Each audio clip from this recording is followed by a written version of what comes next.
একগুচ্ছ চাবি। রচয়িতা কবি সলিল চৌধুরী। উত্তরাধিকারী সূত্রে পেয়েছি শুধু এক গুচ্ছ চাবি।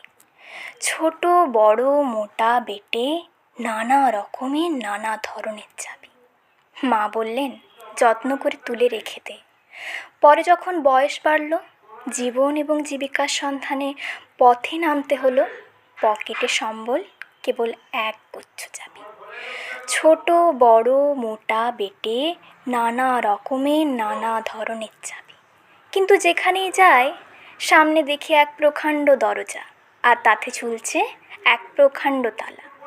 পকেট থেকে চাবির গুচ্ছ বের করে এ চাবি যে চাবি ঘোরায় ফেরায়, লাগে না, খোলে না। শ্রান্ত হয়ে বাড়ি ফিরি। মা দেখেন আর হাসেন, বলেন ওরে তোর বাবার হাতেও ওই চাবিগুলো দিয়ে ওই তালাগুলো খোলেনি, শুনেছি নাকি তার বাবার হাতে খুলতো। আসলে কি জানিস, ওই চাবিগুলো হলো সততা, সত্যের, যুক্তির নিষ্ঠার। ওই চাবিগুলো দিয়ে ওই তালাগুলো খোলেনি। তবে তুই ফেলে দিস না, তুই যখন চলে যাবি তোর সন্তানদের হাতে দিয়ে যাস। হয়তো তাদের হাতে, হয়তো কেন, নিশ্চয়ই তাদের হাত দিয়ে ওই চাবিগুলো সততা, সত্যের, যুক্তির, নিষ্ঠার বন্ধ দরজাগুলো খুলে যাবেই। নমস্কার।